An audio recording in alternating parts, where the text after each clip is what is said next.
Hello నమస్తే. నేను మీ journalist Srinivas. ఈరోజు తెలంగాణ వార్తాపత్రికలో వచ్చిన వార్తాపత్రికలో ఉన్న వార్తలను విశ్లేషించే ప్రయత్నం చేద్దాం. ముందుగా 'ఆంధ్రప్రభ' పేపర్‌లో వచ్చిన హెడ్డింగ్స్ ఐటెమ్ చూద్దాం. దాదాపు 4, 5 పేపర్‌లో వచ్చిన హెడ్డింగ్ ఐటెమ్స్ చూసి, ఆ పేపరు రాసిన వార్త వెనక ఉన్న ఎజెండా ఏంటి? దాని వెనక ఉన్న వాస్తవాలేంటి?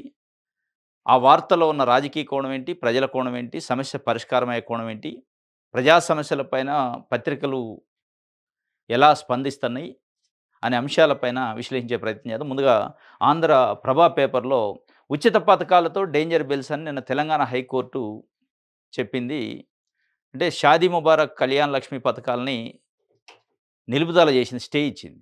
ఒక కేసు నేపథ్యంలో. ఇప్పుడు అది స్టేలో ఉంది. తెలంగాణ ప్రభుత్వం ఇప్పుడు ఈ షాదీ ముబారక్, కళ్యాణ్ లక్ష్మి పథకాలను నిలుపుదల చేసింది. అంటే హైకోర్టు ఆదేశాలతోని. అది మళ్ళా రేపు మండేకి వాయిదా పడ్డది కేసు. డేంజర్ బెల్స్ ఉన్నాయి ఉచిత పథకాలతోని. ఉచిత పథకాలు దేనికోసం? ప్రజల సొమ్ముని దుబారా చేస్తానని చెప్పి హైకోర్టు ఒక రకంగా ప్రభుత్వానికి చెప్పిన పరిస్థితి. దానికి సంబంధించి ఒక వార్త వచ్చింది. అసలు ఆ డేంజర్ బెల్స్ ఏంది? పథకాలేంటి? అనేది మనం చర్చిద్దాం. ఇంకోటి అక్రమాస్తులు రూ. 100,00,00,000 ఒక అధికారి ఇబ్రహీంపట్నం ఆర్‌డీఓ ఆఫీస్‌లో అడ్మినిస్ట్రేటివ్ ఆఫీసర్ అంటే తహసీల్దార్ అన్నట్టు. ఆయన పోస్ట్ తహసీల్దార్ కానీ ఇబ్రహీంపట్నం ఆర్‌డీఓ ఆఫీస్‌లో ఏఓగా పనిచేస్తున్నారు. ఆయన 100,00,00,000 అక్రమాస్తులున్నాయట. దానికి సంబంధించిన ఒక వార్తని ఇచ్చింది. మరి ఈ అక్రమాస్తుల కేసులు ఇదే మొదటిదా? ఇదే చివరిదా? ప్రతి వారానికో, 10 రోజులకో ఫలానా అధికారి పట్టుబడ్డాడు, ఏసీబీ ట్రాప్ అయ్యిండు, 100,00,00,000, 500,00,00,000, 300,00,00,000, 200,00,00,000 వస్తున్నాయి అని వార్తలొస్తున్నాయి. ఈ వార్తలు రాస్తున్నాం, చదువుతున్నాం, వదిలేస్తున్నాం. అవినీతి తగ్గిందా? ఆగిందా? అనే అంశాలను మనం చర్చిద్దాం. ఎందుకు తగ్గట్లేదు అవినీతి? ఇన్ని వార్తలొస్తున్నప్పటికీ ఇన్ని రైట్స్ జరుగుతుంటాయి అనేది చూద్దాం. ఇంకోటి దేశాభివృద్ధికి దక్షిణాది ఆధారము రాబడిలో సౌత్‌ని చూసి నేర్చుకోవాలని పోటీ పడదామని చెప్పి నిన్న తమిళనాడు రాష్ట్రంలో దక్షిణాది రాష్ట్రాల ప్రాంతీయ మండలి సమావేశం జరిగింది. కేంద్ర హోంశాఖ మంత్రి అమిత్ షా ఆధ్వర్యంలో దక్షిణాది రాష్ట్రాలకు సంబంధించిన ముఖ్యమంత్రులు, మన రాష్ట్రం నుంచి డిప్యూటీ సీఎం అటెండ్ అయ్యారు. దాంట్లో కేంద్ర ప్రభుత్వం మాట్లాడుతుంది. అమిత్ షా గూడా అంటుంది. దేశాభివృద్ధికి తెలంగాణ అంటే మన దక్షిణాది రాష్ట్రాలే ఆధారము దేశాభివృద్ధికి సంబంధించిన ఆదాయంలో. మరి దక్షిణాది రాష్ట్రాలు దేశాభివృద్ధికి ఆదాయం అయితే, అంటే దక్షిణాది రాష్ట్రాలు గూడా మాట్లాడుతుంది. ఇక్కడి నుంచి ఎక్కువ టాక్సులు కలెక్షన్ గాని, కాంట్రిబ్యూషన్ దేశాభివృద్ధిలో కాంట్రిబ్యూషన్ ఎక్కువుందని ఒప్పుకుంటున్నారు. కానీ అధికారం ఏ మేరకు ఉంది? దక్షిణాది రాష్ట్రాలకు వస్తున్న నిధులు ఏ మేరకు వస్తున్నాయనేది ఒక చర్చ. ఇంకో 22A పరిష్కారము ఈజీ కాదు. నిషేధిత జాబితా నుంచి తొలగించాలంటే 1,00,000 సమస్యలు, షరతులు. పాత జాబితా పునఃపరిశీలనలోని అష్టకష్టాలే, పరిష్కారం మరింత జాప్యం, ఫాస్ట్ ట్రాక్ క్లియరెన్స్‌లోని సాంకేతిక ఇబ్బందులు. 22A జాబితా పైన ఇప్పటికే పెద్ద ఎత్తున చర్చ వారం, 10 రోజుల నుంచి. దీనిపైన పొంగులేటి శ్రీనివాసరెడ్డి రెవెన్యూ శాఖ మంత్రి ఒక కొత్త ట్రెండ్‌ని సెట్ చేశారు వాస్తవంగా. సరే అధికారుల ద్వారాగా తప్పు జరగటం వల్ల తప్పిదం అయింది. ఆ తప్పును సరిచేస్తామని వారు ఓపెన్ స్టేట్మెంట్ ఒక మంత్రిగా ఈ మధ్య కాలంలో మరి ముఖ్యంగా తెలంగాణ ఏర్పడిన తర్వాత ప్రభుత్వ కార్యకలాపాల వల్ల, ప్రభుత్వ నిర్ణయాల వల్ల, ప్రభుత్వం తీసుకున్న స్టాండ్‌ల వల్ల ప్రజలకు జరుగుతున్న నష్టాల విషయంలో ఒక క్యాబినెట్ మంత్రి బయటకొచ్చి తప్పు జరిగింది. ఆ తప్పును మేము సరిచేస్తామని ఓపెన్‌గా ఒప్పుకోవటం అనేది అప్రిషియేట్ చేయాలి వాస్తవంగా. సరే ఆ తప్పు ఎందుకు జరిగింది? తప్పు చేసిన అధికారుల పైన, బాధ్యుల పైన చర్యలేంటి? అనేది సెకండరీ. దాంట్లో అసలు దాని వెనక ఏముంది? కుట్ర ఉందా? అవినీతి ఉందా? అక్రమాలున్నాయా? అనేది ఒక భాగం అయితే, ఒక మంత్రిగా తప్పుని జరిగింది అని ఒప్పుకోవడం, దాన్ని సరిచేస్తామని ఒక భరోసాని పొంగులేటి శ్రీనివాసరెడ్డి ఆ కొత్త ట్రెండ్ ఏంటంటే, అపాలజీ కోరుకోవటం ప్రజల నుంచి అనేది ఒక కొత్త ట్రెండు. దాంతో పాటు బాధితులకు భరోసా ఇస్తూ, బాధితులకి ఫాస్ట్ ట్రాక్ విధానంలో మేము పరిష్కారం చూపిస్తామని చెప్పడం కూడా ఒక రకమైన ఒక ట్రెండ్ సెట్. ఎందుకంటే గతంలో చాలా జరిగినియి. ఇంటర్మీడియేట్ విద్యార్థులు చాలామంది ఆత్మహత్యలు చేసుకొని చనిపోయారు. బీఆర్ఎస్ ప్రభుత్వంలో. 90 మార్కులు వచ్చిన విద్యార్థికి 9 మార్కులేశారు. 100 మార్కులు వచ్చిన విద్యార్థికి 1 మార్కేశారు. అటువంటి సందర్భంలో కొన్ని పదుల సంఖ్యలో విద్యార్థులు చనిపోతే, విద్యార్థులు, పేరెంట్సు పడుతున్న మదనం పైన అప్పుడున్న ప్రభుత్వంలో ఉన్న ఒక ముఖ్య నేత గాని, మంత్రి గాని బయటకొచ్చి ఇది తప్పు, జరిగింది తప్పే, ప్రభుత్వం వైపు నుంచి తప్పు జరిగింది, సరిచేస్తామని చెప్పే ప్రయత్నం చేయలే. రాజకీయం చేశారు తప్ప, ఇప్పుడు ఒక ఒక మంత్రిగా, క్యాబినెట్ మంత్రిగా, రెవెన్యూ శాఖ మంత్రి పొంగులేటి ఒక కొత్త ట్రెండ్‌ని సెట్ చేశారు. ట్రెండ్‌ని సెట్ చేయడమే కాదు, భరోసా ఇవ్వాలి. ఇప్పుడు బీఆర్ఎస్, బీజేపీ రకరకాల పార్టీలు మాట్లాడుతున్నాయి. బర్తరఫ్ చేయాలి పొంగులేటి శ్రీనివాసరెడ్డిని. దానిపైన సీబీఐ ఎంక్వైరీ చేయాలని ఒకళ్ళు. లేదంటే ఈ ఈ ద ఇది రాజకీయమే. రాజకీయ కోణంలో రాజకీయాలు మాట్లాడటం వల్ల రైతులకు దానికి సంబంధించిన బాధితులకు పరిష్కారం దొరకదు. రాజకీయాల కంటే పరిష్కారం చూపించండి, వాళ్ళకి భరోసా ఇచ్చే కార్యక్రమం చేయండి తప్ప, ఇక ఒక ఇష్యూ దొరికింది కాబట్టి రాజకీయానికి వాడుకుంటాం అనే పద్ధతిలో ఇదొక చర్చ. దీనిపైన కూడా మనం మాట్లాడదాం. 22A జాబితా. ఇగో 22A అవినీతిపై చర్యలు తీసుకోండి. రాహుల్ గాంధీకి హరీష్ రావు లేఖ. హరీష్ రావు గారు రాహుల్ గాంధీకి లేఖ రాశారు. ఇక్కడ అసలు బాధితులకు భరోసా ఎట్లా ఇవ్వాలి? బాధితుల సమస్యను పరిష్కారం ఎట్లా చేయాలనేది అటు బీజేపీ గాని, బీఆర్ఎస్ గాని కనీసం ఆ పరిష్కారానికి సంబంధించిన సూచనలో, సలహాలు ఇచ్చే పరిస్థితి లేదు. కేవలం రాజకీయం చేస్తారు. బర్తరఫ్ చేయాలి, ఎంక్వైరీ చేయాలి, బర్తరఫ్ చేయాలి చెప్తున్నారు తప్ప, తప్పు జరిగింది అని ప్రభుత్వమే స్వయంగా బయటకొచ్చి చెప్తుంది. తప్పును సరి చేస్తాం అంటున్నప్పుడు, ఆ తప్పును సరి చేసే దాంట్లో ఏ విధమైన సలహాలు, సూచనలు ఇవ్వాలి? ఆ తప్పు చేసిన అధికారులపైన ఎట్లాంటి చర్యలు తీసుకోవాలి? వీటన్నిటికంటే ముఖ్యం బాధ్యత ఆ ప్రజలకి ఎట్లా న్యాయం చేయాలనేది పరిష్కారం చూపించాలి. ఇది ఆంధ్ర ప్రభకు సంబంధించి ముఖ్యమైన వార్తలు. నమస్తే తెలంగాణలో రుణమాఫీపై రైతులు న్యాయ పోరాటానికి వెళ్లారు. రుణమాఫీ 567 జీవో తీసింది. తెలంగాణలో కాంగ్రెస్ ప్రభుత్వం వచ్చిన తర్వాత 2,00,000 వరకు ఉన్న రుణాలను మాఫీ చేస్తాం. ఆ పైనున్న రుణాలని రైతులు పే చేసుకోవాలని చాలా క్లారిటీగా జీవో ఇచ్చింది. కానీ 2,00,000 పైన 2,00,000 పైన లోన్ ఉన్న రైతులకి ఈ రోజు వరకు రుణమాఫీ కాలేదు. 2,00,000 లోపట ఉన్న రైతులు కూడా ఈరోజు మాఫీ కాని రైతులు చాలామంది ఉన్నారు. దానిపైన అనేక రిప్రజెంటేషన్‌లు, ఫిర్యాదులొస్తున్నాయి. ప్రభుత్వం వైపు నుంచి స్పందన లేదు. కొంతమంది రైతులు నిన్న హైకోర్టులో పిటిషన్ ఏశారు. హైకోర్టు పిటిషన్ పైన నిన్న హైకోర్టు చెప్పింది, వారిచ్చిన పిటిషన్ పైన సత్వరమే పరిష్కారం చూపించండని. ఇది ఒక వార్త అయితే, ఇంకోటి కాంగ్రెసు కుంపటి ఫామ్ హౌస్ భేటీ, అధికార పార్టీకి ఆగస్టు సంకటం, మొయినాబాద్‌లో అధికార పార్టీ నేతల రహస్య సమావేశం. దీంట్లో ప్రజల కోణం ఏముంది? రాజకీయ కోణం ఏముందంటే, నమస్తే తెలంగాణ ఏ మేరకు కాంగ్రెస్ పార్టీలో ఆ కుంపటుంది, కాంగ్రెస్ పార్టీలో వర్గాలున్నాయి, కాంగ్రెస్ పార్టీలో ఏదో జరుగుతుంది. ఇది నమస్తే తెలంగాణ పేపరు అంటే వీళ్ళ వీళ్ళ ఎజెండా ఏంటి? BRS party. BRS party elevate అయితున్నట్టు, కాంగ్రెస్ పార్టీ అయిపోయినట్టు, బేట్ల వారినట్టు చెప్పే ప్రయత్నం తప్ప దీంట్లో ప్రజల కోణం ఏముంది? ప్రజలకు ఉపయోగపడింది. ప్రజలు చాలా అంశాలతోని ఈరోజు చాలా సమస్యలతోని సతమతమవుతున్నారు. గ్రామాలలో రైతులు భూభారతిలో ఉన్నాయి. ధరణి సమస్యలున్నాయి, భూభారత సమస్యలున్నాయి. 9,00,000 పైచిలుకు రైతులకు సంబంధించిన దరఖాస్తులు, సాదా బైనామా దరఖాస్తులు పెండింగ్ ఉన్నాయి. రైతు రుణమాఫీ గాని రైతులు ఉన్నారు. ఇటువంటి అనేక సమస్యలపైన వార్తలు ఉన్నాయి. ఈరోజు సమస్యలు అంటే పత్రికలు ప్రజా సమస్యలని ఏ మేరకు హైలైట్ చేస్తున్నాయి, రాజకీయాలను ఏ మేరకు హైలైట్ చేస్తున్నాయి, రాజకీయ కోణంలోనే కొన్ని పత్రికలు పేపర్‌ని ఎట్లా వాడుకుంటున్నాయి, వార్తలను ఎట్లా వాడుకుంటున్నాయి అనేది ఇది సరే మొయినాబాద్‌లో భేటీ జరిగిందా లేదా? బేటల వారి భేటీయా లేదా? గాని అంటే కుంపటి స్టార్ట్ అయింది. ఇక ఆగస్టు సంకటం ఉందన్నట్టు రాశారు. దీంట్లో ప్రజల కోణం పెద్దగా లేదు. ఇంకో పొంగులేటిని బర్తరఫ్ చేయాలి అని చెప్పి ఒక వార్తనిచ్చింది. గర్జించిన విద్యార్థి లోకం, పాలిటెక్నిక్ విలీన ఉత్తర్వులపై ఆగ్రహం. దానికి కేటీఆర్ మద్దతు ఇచ్చినట్టు ఒక వార్తని నమస్తే తెలంగాణ ఇచ్చింది. తర్వాత ఆంధ్రజ్యోతి పేపర్‌లో ఇచ్చిన ముఖ్యమైన అంశాలను చూద్దాం.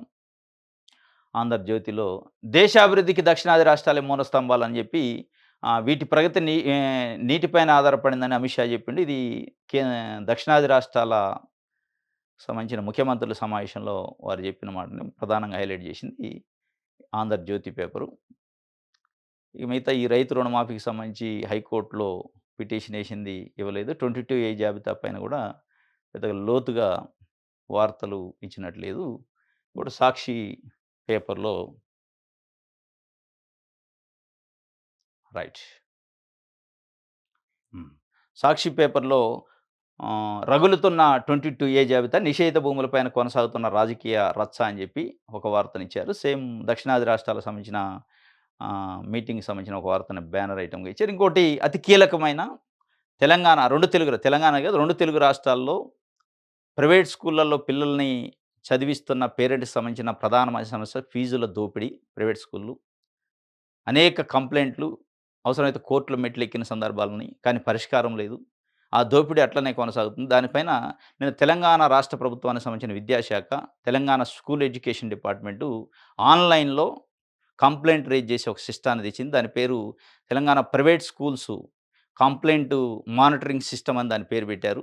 తెలంగాణ డైరెక్టరేట్ ఆఫ్ స్కూల్ ఎడ్యుకేషన్‌లో ఆన్‌లైన్ సర్వీసెస్‌లో అది ఉంది.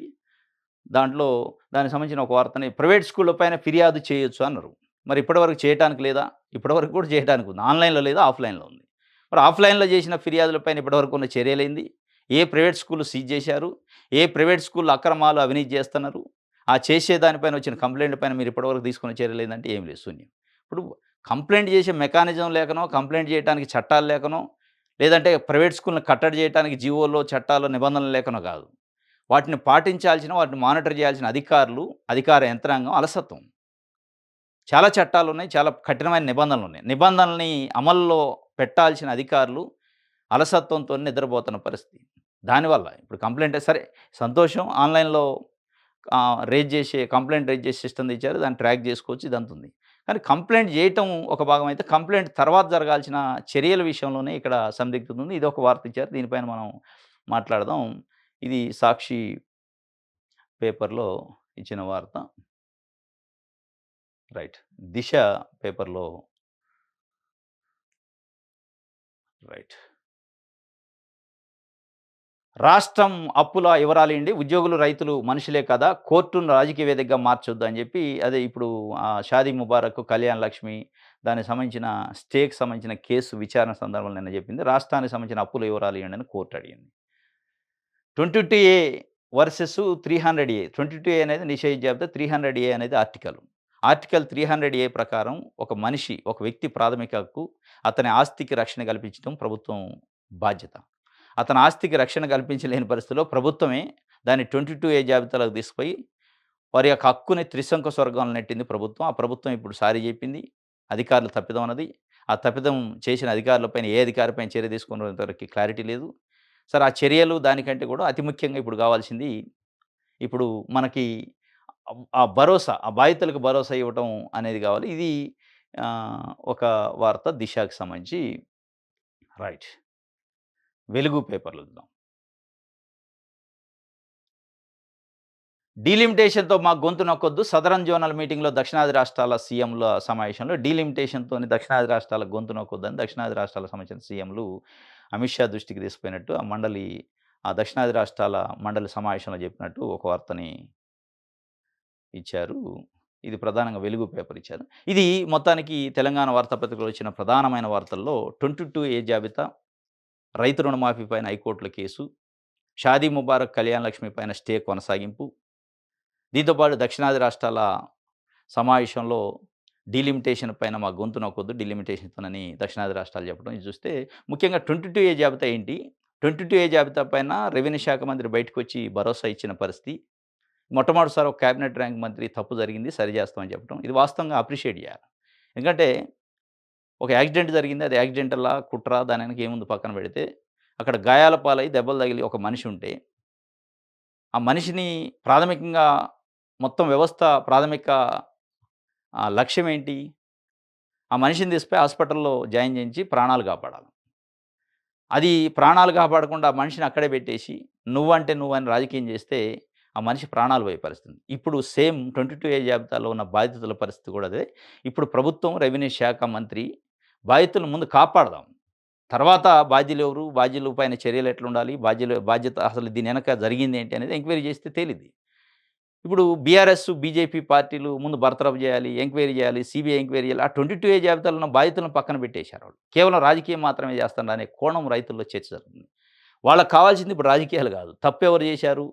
ఆ తప్పు చేసిన వాళ్ళపైన చర్యలేందనేది ప్రాథమికం కాదు. ప్రాథమికంగా మమ్మల్ని విముక్తి చేయండి ఆ జాబితా నుంచి అని కోరుకుంటున్నారు. ఇప్పుడు బీఆర్ఎస్, బీజేపీ పార్టీ కూడా ప్రభుత్వంతోని మాట్లాడి వాళ్ళకి భరోసా ఇయ్యాల్సిన పరిస్థితి చేయాలి తప్ప, వాళ్ళని బయటపడేసే పరిస్థితి చేయాలి తప్ప, దాన్ని రాజకీయానికే వాడుకునే పరిస్థితి ఉన్నట్టు కనిపిస్తుంది. దీంట్లో ముఖ్యంగా పొంగులేటి అక్కడే ట్రెండ్ సెట్ చేసిండు. ఓపెన్‌గా వచ్చిండు, బయటికి చెప్పిండు. దాన్ని బయటికి చెప్పడం వల్ల సమస్య ఇప్పుడు పరిష్కారం అయితుంది. 22A జాబితా నుంచి ఆందోళన చెందాల్సిన అవసరం లేదని ఒక అభయం అయితే ఇచ్చారు. ఇది ప్రధానంగా అన్ని పేపర్‌లో వచ్చిన వార్త. దాంతో పాటు రుణమాఫీ పైన రైతులు పిటిషన్ ఏశారు. ఒక ఇద్దరు, ముగ్గురు రైతులే. కానీ ఇది రాష్ట్ర వ్యాప్తంగా పెద్ద ఎత్తున చర్చ ఉంది. 2,00,000 రూపాయల లోపున్న రైతులు, 2,00,000 పైనున్న రైతులు 1000 కళ్ళతో ఎదురు చూస్తున్న రుణమాఫీ పైన హైకోర్టు నిన్న ఆదేశాలిచ్చింది. దాన్ని పరిష్కరించండి అని ఆ పిటిషన్‌కి సంబంధించి. మరి ప్రభుత్వం ఆ పిటిషన్‌కి సంబంధించి పరిష్కరిస్తే మిగతా అన్ని రాష్ట్రంలో ఉన్న సమస్య ఈ సమస్య పైన చర్చిస్తదా అంటే, వాస్తవంగా కోర్టుకి అందరూ పోలేరు. ప్రతి రైతు వచ్చి హైకోర్టు మెట్లెక్కలేరు. హైకోర్టు మెట్లెక్కి హైకోర్టులో పరిష్కారం చేసుకోవడం అంత అంత ఈజీ కాదు. ప్రభుత్వం దీన్ని ఒక రైతు కోణంలో చూసి మిగతా అసలు ఎంతమంది ఉన్నారు? రుణమాఫీ కాని రైతులు మనం ఇచ్చిన జీవో ప్రకారం ఎందుకు మిగిలిపోయారు? ఆ మిగిలిపోయిన రైతుల్ని ఎట్లా పరిష్కారం చేయాలి? అనే అంశం కోణంలో ఒక హై పవర్ కమిటీ ఏసి అవసరమైతే ఒక రివ్యూ చేయాలి. ముఖ్యమంత్రి, వ్యవసాయ శాఖ మంత్రి, డిప్యూటీ సీఎం, రెవెన్యూ శాఖ మంత్రి కూర్చొని. చేయటం వల్ల మెజారిటీ రైతులకు పరిష్కారం ఏర్పడింది. ఇప్పుడు అందరు రైతులు హైకోర్టు మెట్లెక్కి హైకోర్టుతోనే ఆర్డర్ తెచ్చుకొని ప్రభుత్వం పని చేయించలేరు. చేయాల్సింది ప్రజలు ఎన్నుకున్న ప్రభుత్వం పని చేయాలి తప్ప ప్రతి అంశాన్ని హైకోర్టు చెప్పి చేయించే పరిస్థితి ఉండదు. దీనిపైన తప్పనిసరిగా ప్రభుత్వం స్పందించాలి. ఈ ఒక్క పిటిషను ఒక ఇద్దరు రైతులే అనే పరిస్థితి కాకుండా. ఇది అనేది ప్రజలు కోరుకుంటున్న పరిస్థితి. అది ఒక వార్త ప్రధానంగా ఉంటే, ఇంకోటి ప్రైవేట్ స్కూల్స్ పైన కంప్లెయింట్ చేసే ఒక మెకానిజాన్ని ఆన్‌లైన్‌లో private school complaint monitoring system అని ఒకటి తీసుకొచ్చారు అని నిన్న తెలంగాణ విద్యాశాఖ ప్రకటించింది. వాస్తవంగా ఇప్పటివరకు కంప్లెయింట్ చేసే మెకానిజం లేదా? అంటే ఉంది. కానీ ఆన్‌లైన్ లేదు. ఆన్‌లైన్ తీసుకొచ్చారు. సంతోషం. ఆన్‌లైన్‌లో కంప్లెయింట్ చేయొచ్చు. ఆన్‌లైన్‌లో మన కంప్లెయింట్ నంబర్ వస్తదట. ఆ నంబరు ట్రాకింగ్ చేయొచ్చు. దాని స్టేటస్ ఏంటి అని. ఇవన్నీ ఉన్నాయి. కానీ ఇప్పుడు కంప్లెయింట్ చేస్తే ఇప్పటివరకు చేసిన కంప్లెయింట్ పైన చర్యలేం తీసుకున్నారు? అసలు ఎన్ని కంప్లెయింట్‌లొచ్చినియి? సో కాల్డ్ మేము కార్పొరేట్ స్కూల్స్ అని చెప్పుకునే స్కూల్సు, ఆ స్కూల్‌లో పుస్తకాలు అమ్మకూడదని నిబంధనలున్నాయి. ప్రైవేట్ స్కూల్స్‌లో యూనిఫార్మ్ అమ్మొద్దు అని నిబంధనలున్నాయి. కానీ యథేచ్ఛగా బహిరంగంగా వ్యాపారం చేస్తున్నాయి కొన్ని స్కూల్స్. అటువంటి వ్యాపారం చేస్తున్న స్కూల్స్ పైన పుస్తకాలు అమ్ముతున్నా, యూనిఫార్మ్‌లు అమ్ముతున్నా, అక్రమ ఫీజులు వసూలు చేస్తున్నా, అధిక ఫీజులు వసూలు చేస్తున్న స్కూళ్ళ పైన కొన్ని వందల, వేల పిటిషన్‌లు ఇప్పుడు మాన్యువల్‌గా ఇచ్చినవున్నాయి. వాటిపైన చర్యలేం తీసుకున్నారు? ప్రభుత్వం చెప్పాల్సిన అవసరం ఉంది. అది కోరుకుంటున్నారు ప్రజలు. కేవలం ప్రభుత్వం మేము కంప్లెయింట్ తీసుకునే మెకానిజం చేస్తుంది తప్ప పరిష్కారం చూపమంటే కుదరదు. ఇప్పుడు గ్రీవెన్స్ సెల్స్ ఉన్నాయి. ప్రజావాణిలని పెట్టారు. ముఖ్యమంత్రి ఆఫీస్‌లో ప్రగతి భవన్‌లో పెట్టారు. జిల్లా వ్యాప్తంగా కూడా ప్రజావాణిలు వస్తున్నాయి. ఎన్ని ప్రజావాణిలో వచ్చిన ఎన్ని దరఖాస్తులు పరిష్కారం అయితున్నాయనేది సమస్య.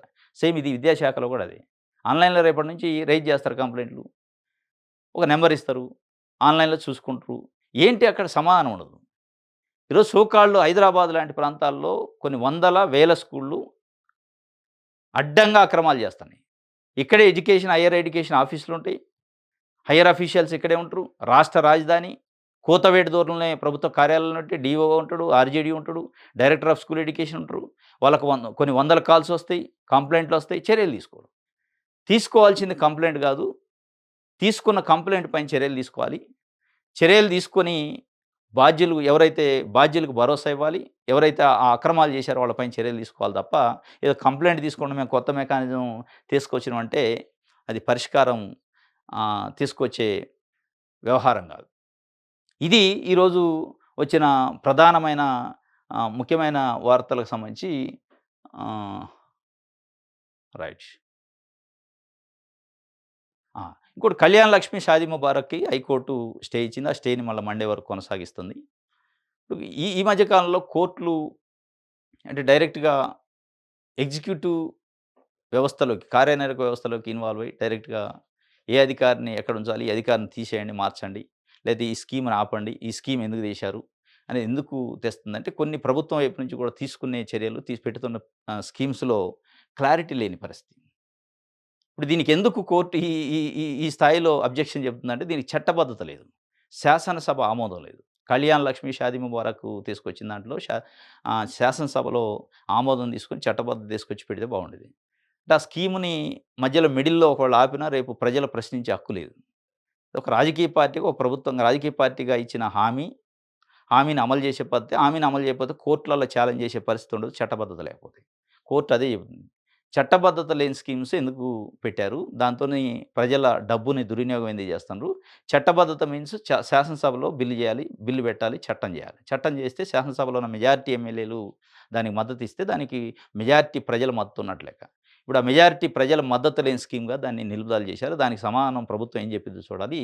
ఆల్మోస్టు దానికి రేపు చట్టబద్ధత చేయాల్సిన పరిస్థితి ఉంది. చట్టబద్ధత వల్ల సరే తాత్కాలికంగా హైకోర్టు నిలుపుదల చేస్తే చేయొచ్చేమో గానీ హైకోర్టు తెస్తున్న ప్రెషర్ వల్ల ఆ 2 స్కీములకి చట్టబద్ధత వచ్చే అవకాశం ఉంది. చట్టబద్ధత వచ్చిన తర్వాత ఇక భవిష్యత్తులో వచ్చే గవర్నమెంట్స్ కూడా దాన్ని తొలగించే అవకాశం లేదు. అది రైతు బంధు కావచ్చు, ఇటువంటి స్కీములు చట్టబద్ధత లేదు. అసెంబ్లీలో ఆమోదం లేదు. ఆమోదం లేని స్కీమ్స్ ఇవి. సరే దీంట్లో దుబారా ఎంత అయితుంది? అసలు ఇట్లాంటి ఉచిత పథకాల వల్ల ప్రజలు బద్ధకస్తులైతుర్రు, ప్రభుత్వం పైన బర్డెన్ పడదా? అదొక చర్చ ఉంది. కానీ రాజకీయ పార్టీలు ఇబ్బడిముబ్బడిగా ఓట్ల కోసం హామీలిస్తని, హామీలిచ్చే సందర్భంలో కోర్టులు అడ్డుకునే పరిస్థితి లేదు. కోర్టులు డైరెక్ట్‌గా పిటిషన్ పోతే తప్ప హామీలను అడ్డుకోలేదు. హామీలు ఇచ్చే రోజు ఆళ్ళిస్తారు. హామీలను నమ్మి ప్రజలు ఓట్లేస్తారు. ఓట్లేసిన తర్వాత అమలయ్యే సందర్భంలో కొంతమంది వ్యక్తులు కోర్టుకెళ్తారు. కోర్టు మళ్ళా దాన్ని స్టే ఇస్తది. ఇదంతా ఒక సిస్టమ్‌లో అదే హామీ ఇచ్చిన ప్రభుత్వం, పార్టీ ప్రభుత్వంలోకొచ్చిన తర్వాత దానికి చట్టబద్ధత తీసుకొస్తే ఈ ఈ ఈరోజు ఈ పరిస్థితి ఉండేది కాదు. బీఆర్ఎస్ హయాంలో కళ్యాణ లక్ష్మి, షాదీ ముబారక్ వచ్చింది. వాళ్ళు ఆ రోజు చట్టబద్ధత తీసుకొచ్చుంటే శాసనసభలో పెట్టి దానికి చట్టం తీసుకొచ్చుంటే ఈరోజు ఈ పరిస్థితి ఉండేది కాదు. ఇటువంటి అనేక స్కీమ్స్ ఇప్పుడు ప్రభుత్వం నడుపుతుంది. అది దళిత బంధు కావచ్చు, బీసీ బంధు కావచ్చు, బీఆర్ఎస్ ప్రభుత్వంలో కళ్యాణ లక్ష్మి కావచ్చు, షాదీ ముబారక్ కావచ్చు, ఇటువంటి రైతు బంధు ఇటువంటి.